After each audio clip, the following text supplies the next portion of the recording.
सभी दर्शकों का मेरा प्यार भरा नमस्कार। मैं doctor Amit Singh, oral and dental surgeon, आप सभी का बहुत बहुत स्वागत करता हूं अपने इस यूट्यूब चैनल पर। और आज ये जो वीडियो मैं बना रहा हूं, इसका वीडियो का जो चर्चा का विषय रहने वाला है ये रहेगा डेंटल इम्प्लांट। तो इस वीडियो में हम लोग ये समझेंगे कि डेंटल इम्प्लांट कितने तरह के होते हैं, क्या इसका प्रोसीजर होता है, क्या इसके फ़ायदे हैं, क्या नुकसान हैं, और किसको करवाना चाहिए, किसको नहीं करवाना चाहिए। और बहुत सारे लोगों के मन में डेंटल इम्प्लांट को लेकर के काफ़ी ज़्यादा भ्रांतियां हैं, वो भी मैं इस वीडियो से आज दूर करने की कोशिश करूँगा। तो सबसे पहले मैं अपने वीडियो में सबसे पहले तो हम लोग ये डिस्कस करेंगे कि डेंटल इम्प्लांट है क्या। डेंटल इम्प्लांट बेसिकली एक एक स्क्रू है जिसको हम लोग जबड़े की हड्डी में लगा देते हैं, जो एक धातु का होता है, सामान्यतया टाइटेनियम होती है। और वो जो मेटल का स्क्रू होता है, धातु का स्क्रू होता है, वह जबड़े की हड्डी में हम लोग लगा देते हैं। और लगाने के बाद फिर उसके ऊपर हम लोग फिक्स दांत लगा सकते हैं। एक दांत लगा सकते हैं या कई बार कई दांत लगाए जा सकते हैं। पूरे पूरे जबड़े का रिहेबिलिटेशन किया जा सकता है, सारे दांत फिक्स दांत लगाए जा सकते हैं। तो ये डेंटल इम्प्लांट की सबसे आसान डेफिनेशन हो सकती है।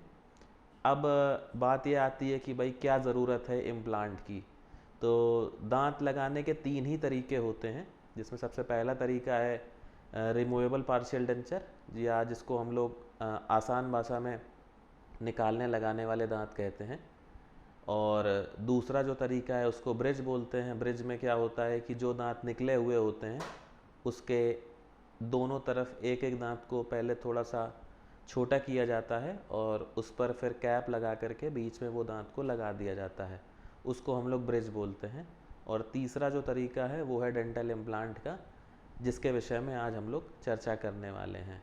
तो जो लोग निकालने लगाने वाले दांत या ऐसा दांत नहीं लगवाना चाहते हैं जिसमें एक दांत लगवाने की वजह से दोनों तरफ, अगल बगल के दोनों तरफ के दांतों को नुकसान हो, तो वो लोग डेंटल इम्प्लांट की तरफ जा सकते हैं। अब ये हम लोग बात करेंगे कि डेंटल इम्प्लांट के कितने पार्ट होते हैं। डेंटल इम्प्लांट के बेसिकली 3 पार्ट होते हैं। एक इम्प्लांट जो हमारी जबड़े की हड्डी में लग जाता है, उसको हम लोग इम्प्लांट फिक्सचर बोलते हैं।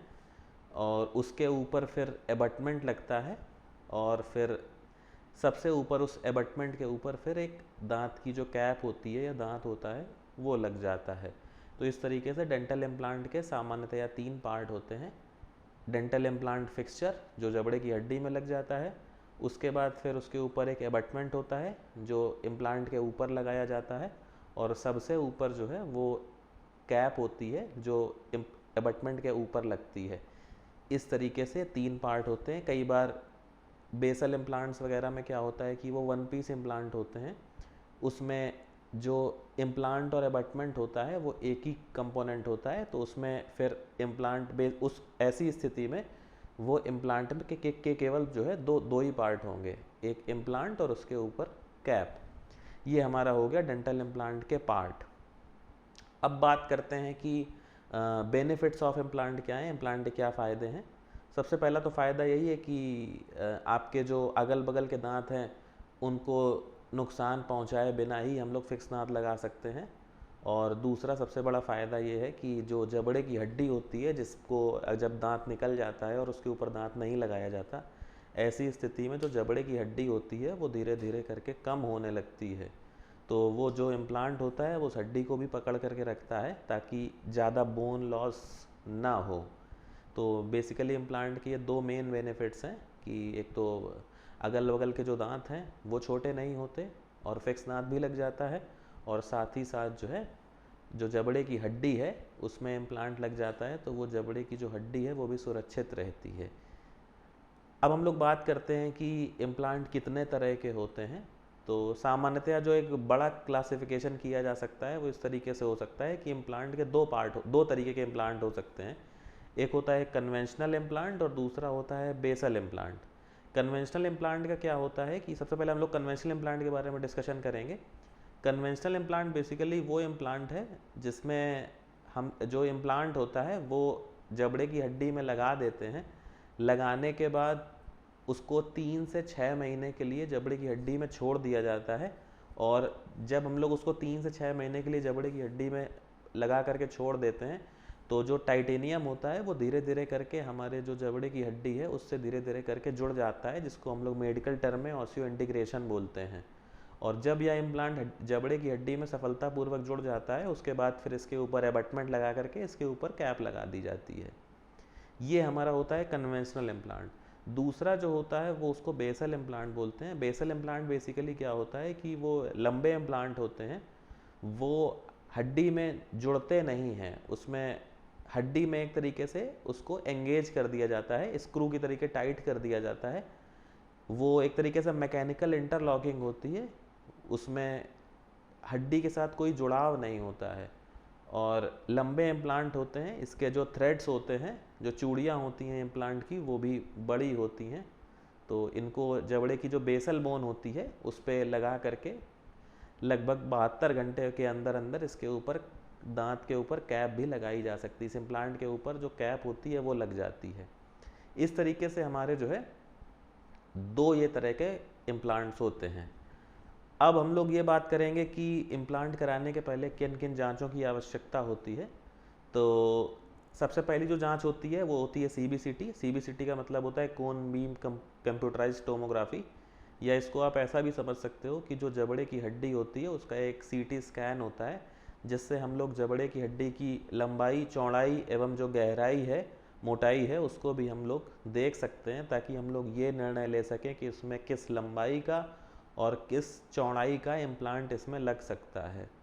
और जो अन्य वाइटल स्ट्रक्चर्स होते हैं, जैसे जबड़े के अंदर जो नस होती है वो, या ऊपरी जबड़े में जो मैक्सिलरी साइनस होता है, उसको हम लोग जो है एसेस कर लेते हैं, देख लेते हैं, और उसको प्रिजर्व करते हुए, बचाते हुए फिर हम लोग को जो है इसमें इम्प्लांट लगाना होता है।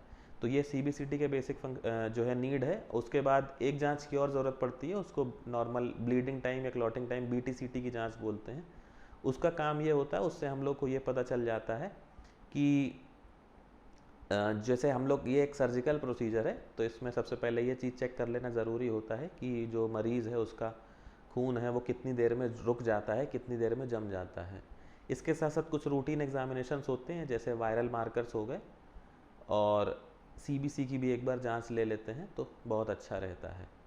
और अगले बिंदु पर चलते हैं, जिसमें हम लोग ये देखते हैं कि क्या क्या चीज़ ध्यान रखनी चाहिए, किन किन लोगों को इम्प्लांट कराने से परहेज करना चाहिए या थोड़ी सावधानी रखनी चाहिए।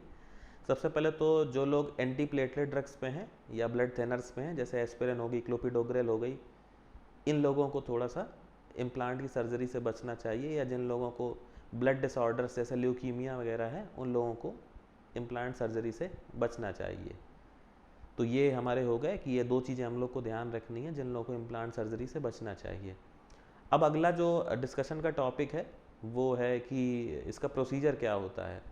तो सबसे पहले जब हम लोगों ने CBCT असेस कर लिया है, CBCT देख लिया है, आपकी ब्लड इन्वेस्टिगेशन देख ली है, सारी चीज़ें नॉर्मल सिनेरियो में हैं, तो फिर उसके बाद हम लोग जो है प्रोसीजर में क्या होता है, सबसे पहले जब आप इम्प्लांट कराने के लिए जिस दिन आएंगे उस दिन सबसे पहले आपको एक बार माउथ वॉश कराया जाएगा, आपके मुंह को डिसइंफेक्ट किया जाएगा, और उसके बाद फिर जो है सुन्न का एक इंजेक्शन दिया जाएगा। जैसे जब दांत निकलवाई होगी उस समय जैसा सुन्न का इंजेक्शन दिया गया था, सेम वैसा ही सुन्न का एक इंजेक्शन दिया जाएगा। जिस एरिया में इम्प्लांट लगाना होगा वो एरिया को सुन्न कर दिया जाएगा, ताकि आगे की सर्जरी जो है वो कम्प्लीटली पेनलेस रहे, बिल्कुल दर्द रहित रहे। सुन्न हो जाने के बाद कुछ केसेस में क्या होता है कि जो जबड़े की हड्डी होती है वो ऊपर की तरफ बहुत पॉइंटेड होती है या बहुत शार्प होती है। ऐसी स्थिति में हम लोग को पहले फ्लैप ओपन करना पड़ेगा, मसूड़े को बीच में से चीरा दे करके मसूड़े की जो परत होती हैं दोनों, उनको खोलना पड़ेगा। उसके बाद जो हड्डी है उसको थोड़ा सा रिड्यूस किया जाएगा ताकि वो एक फ्लैट सरफेस बन सके, और उसके बाद फिर उसमें इम्प्लांट प्लेसमेंट की आगे की कार्यवाही पूरी की जाएगी।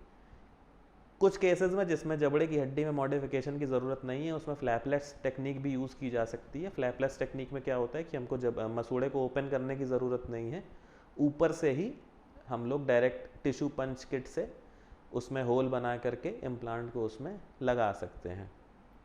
अब बात यहाँ तक हुई कि अब आपका इम्प्लांट लग चुका है। अब उसके बाद क्या होगा कि जब अगर हम लोगों ने फ्लैप ओपन किया है, मसूड़े ओपन किए हैं, तो हम लोग को टाँके लगा करके वो फ्लैप बंद करना पड़ेगा। उसके बाद जो इम्प्लांट है उसको, अगर कन्वेंशनल इम्प्लांट आपने करवाई हुई है तो आपको 3 से 6 महीने के लिए वेट करना पड़ेगा कि जब तक वो आपकी हड्डी में जुड़ जाए। और अगर आपने बेसल इम्प्लांट कराया है तो 72 घंटे यानी 3 दिन के अंदर अंदर उसके ऊपर दांत लगाने की, कैप लगाने की भी कार्यवाही शुरू कर दी जाएगी। ये हम लोगों का जो है प्रोसीजर है। अगर आपने कन्वेंशनल इम्प्लांट कराया है तो फिर जो दांत लगाने की कार्यवाही है वो लगभग 3 से 6 महीने के बाद की जाएगी। इसके बीच में जो आपके इम्प्लांट सर्जन हैं वो आपको बीच बीच में बुला सकते हैं इम्प्लांट की स्टेबिलिटी या हेल्थ चेक करने के लिए, आपको बीच बीच में एक एक महीने पर बुला सकते हैं। अब ये ध्यान रखना है कि मरीजों को क्या क्या ध्यान रखना चाहिए जब अब उन्होंने इम्प्लांट सर्जरी करवाई है। तो सबसे पहली चीज़ तो उनको ये ध्यान रखना चाहिए कि मुंह की बहुत अच्छे से साफ़ सफाई रखें, अच्छे से ब्रश करें, माउथ वॉश रखें, माउथ वॉश करके मुंह को साफ़ रखें। दूसरा, जो दवाइयाँ आपको बताई गई हैं उसको बिल्कुल नियम से लें, समय से लें, उसमें कुछ भी लापरवाही ना हो। और जो आपके जो इम्प्लांट सर्जन हैं उनके द्वारा जो बताए हुए निर्देश हैं उनका नियमशः पालन हो। और जो अगर आपने कन्वेंशनल इम्प्लांट कराया है तो जब वो हड्डी में जुड़ जाता है उसके बाद फिर कैप लगाने की कार्यवाही के लिए आपके जो इम्प्लांट सर्जन है वो आपको बताएंगे। उसके बाद आप कैप लगवाने की कार्यवाही पूरी करें। और जब आपका इम्प्लांट का प्रोसीजर कंप्लीट हो जाता है उसके बाद भी जो आपके डॉक्टर हैं वो आपको पीरियोडिकली 6 महीने या 1 साल में एक बार चेक करने के लिए बुला सकते हैं, ताकि वो इम्प्लांट के अराउंड अगर कोई बोन लॉस हो रहा है तो उसको देख सकें या इम्प्लांट की हेल्थ को चेक कर सकें। अब बात करते हैं कि भ्रांतियाँ इसमें क्या क्या होती हैं, लोगों को क्या क्या, लोगों के मन में इसके बारे में कि बहुत दर्द भरी सर्जरी है जिसमें बहुत दर्द होगा, हमारी जबड़े की हड्डी में कैसे छेद किया जाएगा, किस तरीके से इम्प्लांट लगेगा, लोगों के मन में काफ़ी ज़्यादा डर रहता है। तो मैं आपको ये बताना चाहूँगा कि ये बहुत ज़्यादा जो है बहुत ईजी प्रोसीजर है, बहुत आसानी से प्रोसीजर हो जाता है। शून्य किया जाता है इम्प्लांट में ऑस्टियोटमी बनाने के लिए या इम्प्लांट लगाने के लिए, हड्डी में छेद करने के लिए बहुत अत्याधुनिक मशीनों का उपयोग होता है जिससे वो सर्जरी बिल्कुल दर्द रहित होती है। और कुछ लोगों को मन में ये भी डाउट होता है कि कहीं ऐसा ना हो कि हम जबड़े की हड्डी में स्क्रू लगवा रहे हैं उसमें किसी तरह कोई इन्फेक्शन हो जाए। तो मैं ये भी बताना चाहूँगा कि ये जो सर्जरी होती है ये पूरी तरीके से एसेप्टिक टेक्निक होती है, जीवाणु रहित सर्जरी की जाती है ताकि इसमें इन्फेक्शन का किसी भी तरह का कोई खतरा ना रहे। तो मैं आशा करता हूँ कि मैं अपने इस वीडियो से आपके मन में जो इम्प्लांट संबंधी जो भी डर हैं, चिंताएं हैं, वो उसको दूर करने में सफल हुआ हूँगा। अगर आपको हमारा वीडियो पसंद आता है तो इसको ज़्यादा से ज़्यादा शेयर करें, लाइक करें। अगर आपके मन में इम्प्लांट संबंधी या अन्य मुंह या दांत संबंधी किसी भी इलाज के लिए मन में कोई भी शंका है, प्रश्न है, तो नीचे आप कमेंट बॉक्स में पूछ सकते हैं। अंत में आप सभी के बेहतर स्वास्थ्य की कामना करते हुए मैं अपनी वाणी को विराम दूंगा। नमस्कार।